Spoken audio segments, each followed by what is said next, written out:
Bulan Ramadan merupakan bulan yang suci, seperti embun pagi yang membasahi di kala pagi. Ia datang sebagai penyejuk yang akan membasuh dan membersihkan jiwa dari segala dosa. Selamat menunaikan ibadah puasa Ramadan 1444 Hijriah. Kembali lagi di SIM TV di Edutainment, Education Entertainment.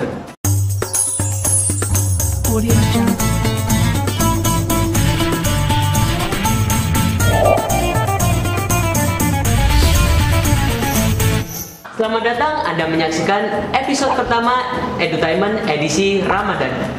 Perkenalkan, nama saya Abdurrahman dari kelas 10A. Mungkin di antara kalian ada yang penasaran nih dengan Edutainment edisi Ramadan kali ini. Jadi, pada bulan Ramadan kali ini, Edutainment akan menemani kalian di setiap minggunya nih, dengan berbagai narasumber yang sangat menarik. Tentunya, materi pada Edutainment edisi Ramadan kali ini berbeda dengan episode sebelumnya. Pada episode edisi Ramadan kali ini, Edutainment akan membahas hal-hal yang berkaitan dengan bulan Ramadan. Teman-teman pernah gak sih berpikir, sebenarnya kegiatan yang selama ini kita lakukan pada saat kita berpuasa, itu membatalkan puasa kita gak sih? Nah, maka dari itu, hari ini kita akan membahas mengenai hal-hal yang dapat membatalkan puasa oleh tamu kita kali ini, yaitu Bapak Sinsin Rosidin. Selamat datang Bapak di Edutainment edisi Ramadan. Sebelum kita ngobrol lebih lanjut nih Pak, alangkah baiknya Bapak perkenalan dulu nih Pak. Baik, bismillahirrahmanirrahim. Assalamualaikum warahmatullahi wabarakatuh. Perkenalkan, saya nama Sinsin Rosidin.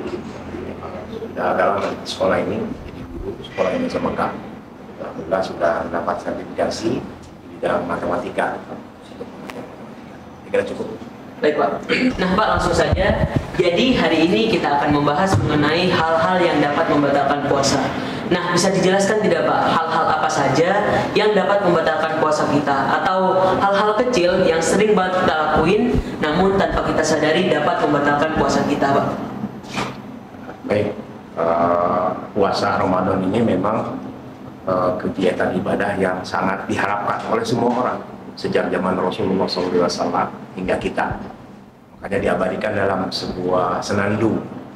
Allahumma barik lana fi Rajab wa Sya'bana wa ballighna Ramadan. Jadi sejak awal, sejak Rajab dipersiapkan, kemudian mendapat berkah di bulan Rajab dan bulan Sya'ban agar bisa melaksanakan puasa di bulan Ramadan. Jadi betapa istimewanya bulan Ramadan yang sangat diharapkan. Oleh karena jangan sampai pelaksanaan ibadah saum ini rusak dengan hal-hal yang dapat membatalkan puasa. Sesuai dengan definisinya juga, puasa itu adalah menahan diri. Apa yang ditahan dari segala hal-hal yang berkaitan dengan nafsu makan, nafsu birahi, nafsu. Bahkan kalau mengingat dari para filosof, jadi menahan diri segala hal-hal yang berkaitan dengan jiwa kita yang harus dibersihkan. Makanya sebetulnya kalau orang yang melaksanakan ibadah saum betul-betul jiwanya itu keluar setelah bulan Ramadan menjadi bersih seperti baru dilahirkan dari ibunya. Makanya disebutnya Ramadan. Apa yang Ramadan? Ya Ramadan dzunub. Dia membakar semua dosa-dosa kita kalau kita melaksanakan ibadah saumnya dengan baik. Oleh karena itu hati-hati dalam pelaksanaan ibadah saum. Jangan sampai ada hal yang dapat membatalkan puasa. Istilah di Sunda itu tidak ada yang kacucuk yang cucuk yang besar. Durinya bukan duri besar, tapi duri yang kecil. Hal-hal yang kecil yang kita dianggap biasa-biasa malah jadi membatalkan puasa. Apa saja yang dapat membatalkan puasa? Yang pasti yang pertama adalah batal kalau kita makan dan minum. Tentu saja dalam tanda petik sengaja. Ya, kalau sengaja artinya ada dosa. Yang disebut definisi makan dan minum apa? Masuk ke dalam lubang-lubang yang biasa kita minum. Mulut. Dan yang manfaat yang masuk ke dalam kita. Dan itu pun harus disengaja. Makanya nanti ada bagaimana disuntik. Ya, itu lain makanannya ya. Kalau tujuannya untuk makan, menambah kekuatan badan kita, ada ulama yang mengatakan itu menjadi membatalkan karena sakit. Jadi yang pertama makan dan minum. Yang kedua adalah merokok juga, kan tidak terasa. Kalau merokok kan tidak mengenyangkan, tidak merokok karena masuknya semua yang ada dalam rokok itu terbuat asapnya itu ke dalam lubang-lubang yang masuk ke dalam yang bisa makan dan minum, maka dianggap sebagai makanan. Tidak boleh, tidak terasa. Kalau makan dan minum itu mungkin biasa. Terkecuali makannya itu makannya tidak sengaja. Ada dalam sebuah hadis dikatakan man akala nasian wa huwa shaimun maka sempurnakanlah puasa. Apabila dia makan tapi lupa, kemudian kata Rasulullah ya sempurnakan puasa, karena pada hakikatnya makanan yang diberikan kepada orang yang saum itu adalah pemberian Allah Subhanahu wa taala dari Allah Subhanahu wa taala, berkah. Ya, asal jangan setelah tahu langsung hindarkan. Tapi kalau dari kapan tidak boleh makan dan minum serta menahan dirinya itu agar tidak batal puasa? Yaitu sejak jelasnya terbit fajar. Ya. Kulu washrabu hatta tabayyana khaytul aswadu bainal khaytil aswad. Jadi makanlah dan minumnya sampai jelas-jelas batas antara fajarnya minal fajr itu batas untuk bisa makan dan minumnya. Jadi kalau kita jangan sampai sudah subuh, ini tidak boleh. Yang berikutnya yang membatalkan puasa itu adalah berhubungan antara suami dan istri. Suami istri saja yang halal tidak boleh, apalagi yang tidak bersuami istri. Artinya di luar nikah, apalagi itu sudah jelas-jelas melanggar ajaran agama dan kehalalan juga tidak ada. Bagaimana kalau lupa? Kalau lupa ya itu namanya juga tidak ada yang istilah lupa, karena berkaitan bersangkutan dengan keinginan dan hasrat itu kan. Kemudian keluarnya mani baik perempuan maupun laki-laki bisa terutama dengan sengaja. Bagaimana kalau tidak disengaja, misalnya mimpi tidak terasa? Ada yang ulama yang mengatakan itu tidak membatalkan. Tapi karena harus wajib mandi, jadi harus hati-hati ketika mandinya. Itu yang mandi. Kemudian murtad atau murtad. Jadi jangan hati-hati dalam kalimat, saya mau keluar agama Islam saja daripada repot-repot puasa begini. Itu jadi kan murtad. Baru kata-kata walaupun sindiran, walaupun hanya sekadar mungkin main-main, jadi murtad. Karena kalau sudah jadi murtad, menganggap keyakinan yang lain ada yang lebih baik.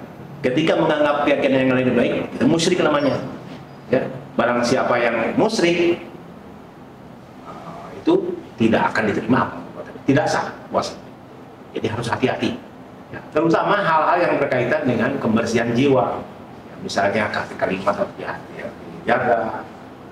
Kalau ada dari makan dan minum, saya mungkin ada yang bisa mengingatkan. Tapi ketika menjaga hal-hal yang berkaitan dengan kesempurnaan pahala puasa, itu yang terlebih. Saya kira itu yang sepintas. Ada beberapa yang masih diperdebatkan apakah batal atau tidak. Misalnya hijamah, bekam, itu ada yang mengatakan batal, ada yang mengatakan tidak batal. Ada hadisnya yang mengatakan bahwa yang kalau bekam itu baik yang membekam maupun yang dibekam itu batal. Tapi ada hadis lain yang mengatakan Rasulullah pernah melaksanakan bekam padahal beliau lagi puasa. Ada juga. Jadi masih diperdebatkan. Tapi umumnya kalau memang ada sakit berkaitan dengan darah diambil, itu karena energi badannya berkurang, bisa mengganggu kesehatan bagi orang yang melaksanakan saum. Jadi memang kalau agama juga sudah memberikan rukhsah atau keringanan bahwa kalau memang sakit lebih baik tidak usah puasa. Ada penggantinya. Wangkana maridon, apabila dia sakit maka bisa dilaksanakan puasa itu dengan mengqadha di hari-hari lainnya sejumlah hari yang ditinggalkan. Bahkan keringanan agama juga kalau anda kata tidak kuat seperti tidak kuat sama sekali karena badannya sudah lemah dan sebagainya, itu dibolehkan, dimungkinkan diganti dengan fidyah. Ya. Yang masih diperbolehkan lainnya adalah donor darah, yang mendonor maupun yang resipien atau yang menerima transfusi darah. Itu juga ada yang mengatakan batal puasa, ada yang juga tidak. Ya. Sebaiknya kalau memang tidak sehat lebih baik kita gitu. Yang hal yang diperdebatkan, terutama ulama-ulama kontemporer yang mengatakan bahwa hal itu masih diperbolehkan. Saya kira itu saja sementara hal-hal yang dapat membatalkan puasa. Yang membatalkan puasa karena tidak akan sempurna puasa kalau ada hal-hal yang dapat membatalkan puasa. Lalu selanjutnya Pak, ini merupakan kebiasaan yang sangat-sangat buruk, namun banyak di antara kita atau banyak di antara teman-teman yang masih melakukan kebiasaan ini Pak, yaitu berpuasa namun tidak menunaikan ibadah sholat 5 waktu Pak. Nah, apakah puasa kita bisa batal jika kita berpuasa namun tidak menunaikan ibadah sholat 5 waktu? Baik, ini pertanyaan bagus dan mudah-mudahan ini menggugah motivasi kita semuanya. Karena bulan puasa hampir di mana-mana masih ramai. Tapi ketika puasa selesai tidak ada ya. Nah, berkaitan dengan kewajiban kita melaksanakan ibadah keseharian seperti sholat, ini memang tidak boleh tidak. Meskipun secara syariat tidak langsung membatalkan puasa, akan tetapi sudah melanggar dari aturan ajaran agama. Ingat bahwa sholat itu adalah imaduddin, tiangnya agama. Kalau tiangnya sudah kita robohkan berarti roboh. Untung keyakinannya masih ada Islam. Syaratnya Islam, syarat puasa itu Islam. Dia mengakui Islam. Andai kata dia meninggalkan sholat, itu durhaka dia. Tapi durhaka sangat berat karena sholat imaduddin, tiangnya agama. Jadi walaupun tidak secara langsung membatalkan puasa, tapi hakikatnya dia berusaha puasanya menjadi tidak sempurna. Karena bagaimana kita melaksanakan ibadah puasa kalau sholatnya tidak? Kita tahu bahwa rukun Islam itu ada 5, harus semuanya disempurnakan kecuali ada manis taqwa ilaihi sabila seperti haji. Kalau belum punya ya apa? Tapi kalau sholat ya, tidak ada rukhsah untuk sholat, laki-laki tidak ada. Ya, yang rukhsah sholat itu hanya untuk haid dan nifas, tidak boleh, tidak harus dingin. Yang laki-laki tidak ada rukhsah. Pak, bagaimana kalau sakit keras, sudah hampir mau sekarat, tetap wajib puasa. Wajib puasa dengan cara apapun, baik dengan duduk, dengan sambil tidur. Ada kewajiban ahli warisnya untuk membimbing dia untuk melaksanakan ibadah sholat. Jadi tidak ada. Andai kata dia tidak melaksanakan sholat berarti dosa besar. Ya, artinya sepintas seperti percuma puasa juga, karena pondasinya sudah dirusak dengan sendirinya, gitu ya. Walaupun secara langsung dari sisi hal-hal yang dapat membatalkan puasa tidak batal, ya, tapi dengan sendirinya akan menjadi batal karena kesempurnaan ibadah dalam saumnya tidak ditopang oleh tiang agama tadi, yaitu sholat. Ya. Bahkan membeda orang kafir dengan orang muslim dari sholat. Kenapa orang kafir halal untuk dibunuh atau dibuang darahnya? Karena dia tidak sholat. Sholat yang membedakan itu. Makanya keras kan. Dalam hal sholat itu nanti ada kewajiban-kewajiban yang lain seperti kewajiban berjamaah saja sampai keras Rasulullah SAW. Kalau mendengar ada kemudian itu tidak ikut mengikuti panggilan adanya itu sampai mau dibakar. Itu saking kerasnya. Baru itu hal-hal yang dianggap bukan rukun sholat, apalagi kalau meninggalkan sholat. Jadi meskipun secara tidak langsung membatalkan puasanya, akan tapi kita sudah seakan-akan merusak dari fadilah puasa karena tiang agamanya sudah tidak kita topang. Nah, jadi begitu ya teman-teman, walaupun kita sedang berpuasa, kita tetap harus atau wajib menunaikan kewajiban kita yang pertama, yaitu menunaikan ibadah sholat 5 waktu. Lalu selanjutnya Pak, ini merupakan kegiatan atau kebiasaan yang bisa dibilang buruk, namun banyak di antara kita atau banyak di antara teman-teman yang masih melakukan kebiasaan ini Pak, yaitu tidur sepanjang hari ketika sedang berpuasa. Nah, apakah tidur sepanjang hari ketika berpuasa itu dapat membatalkan puasa kita? Ya, memang ini adalah dilema ya, dimana kita harus bertahan agar kuat bisa melaksanakan ibadah saum. Tapi memang tidur itu berfadilah kalau kita ingin mempertahankan diri dalam puasanya di sempurna. Naumuhu ibadah, tidur itu. Akan tapi kalau sepanjang hari diisi dengan hanya tidur saja, apalagi sampai lupa sholat dan segala macam, itu berbahaya, jangan. Kalau misalnya aduh saya nggak kuat, apalagi sudah hari ketiga, keempat, dan hari seterusnya, tidur saja. Secara langsung tidak membatalkan puasa, tidak membatalkan puasa, tidak. Tapi tidur saja itu sudah bisa misalnya menguatkan badan kita agar bisa terus berlangsung puasanya. Tapi kalau diisi dengan hanya tidur saja, itu tidak bermanfaat. Kita ingat bahwa dengan puasa fadilahnya banyak ya. Dengan puasa pertama adalah perut kita kosong. Kalau perut kita kosong, maka oksigen dan aktivitas perut itu akan dialihkan ke yang mana? Ke otak. Makanya kenapa Rasulullah SAW di bulan puasa mendapat wahyu atau dianjurkan untuk banyak belajar. Justru malah kita sebaliknya, di bulan puasa banyak istirahat, belajar, libur. Bukan, harus banyak digunakan otak. Karena apa? Perutnya tadi kosong, maka oksigen dan aktivitas-aktivitas tadi pencernaan dialihkan oksigennya itu ke dalam otak agar otaknya menjadi cerdas dan digunakan.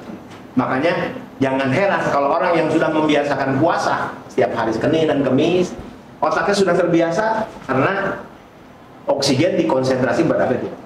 Berbeda dengan yang kebiasaan makan sebelumnya sarapan kekenyangan, Akibatnya aktivitas semua pencernaan dan oksigen terfokus di dalam perut, akhirnya ngantuk karena otaknya kosong.